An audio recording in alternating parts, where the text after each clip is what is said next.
Welcome to Margaretting Church.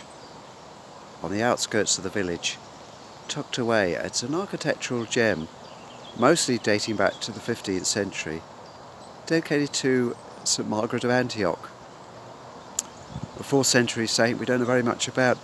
So that during the medieval period, she was somebody who was associated with childbirth. People would pray to her for a safe childbirth and then give thanks and presumably a gift to the church afterwards. So the church, beautiful, well endowed, and an absolute architectural gem. This is the 15th century porch, much restored in Victorian times, but the old timbers remain on the old 15th century door. And behind me there are Roman bricks built into a much older wall in the 12th century. I'm standing in the chancel in front of what is truly the pride and glory of Margaretting Church, the Jessie window, an outstanding piece of medieval glass, vibrant in colour, great age and quality. Probably built as early as 1460 by John Flood, the King's glazier. It shows Jessie in the bottom centre in magnificent blue and red, with his family tree reaching right up through the prophets, right to Jesus and Mary, showing the connections for a Sunday school audience perhaps, teaching to the people of medieval England. What's unusual about it is its survival. From the time of Edward VI right through to the Roundhead hordes, the stained glass window of England were smashed all over the place. And I wonder whether perhaps Lord Peter, with his palace connections, was able to bribe the soldiers to keep at bay. We don't know. But it's well worth coming.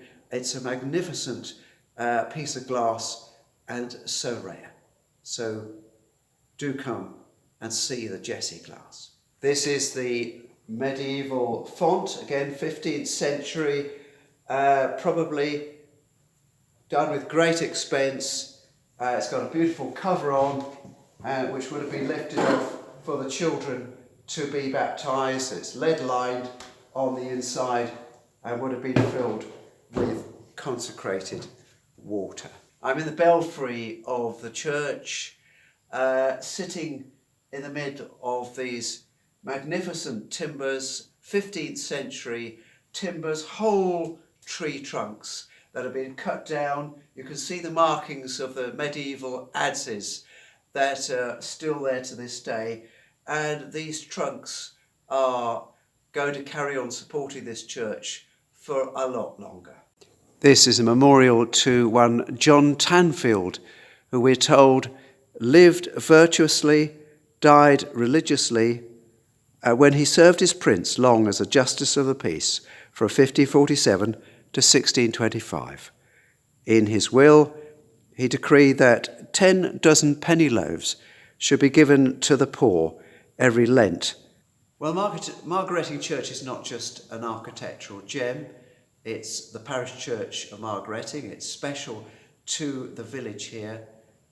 It's also a living church made up of the people who worship here, meet normally on the third Sunday of each month for worship. At the moment during lockdown they can't meet, but after the lockdown ends we hope to meet again.